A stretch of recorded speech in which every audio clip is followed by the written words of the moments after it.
Alrighty, so there are two types of builder gel overlays that you can do. The first type, which we're going to demonstrate on Penny, is a thin, essentially double base coat of builder gel, who is best suited to people with very strong nails who don't need much product because they don't need much additional strength for the surfaces that you want to soak off and reapply rather than backfill.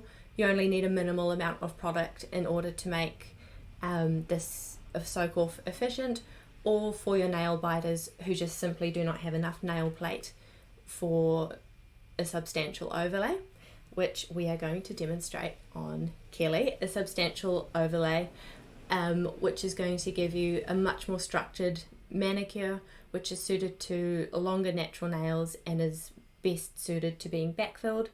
Removal, soak off removal will take a lot longer on a substantial overlay, and that's why we love to backfill it.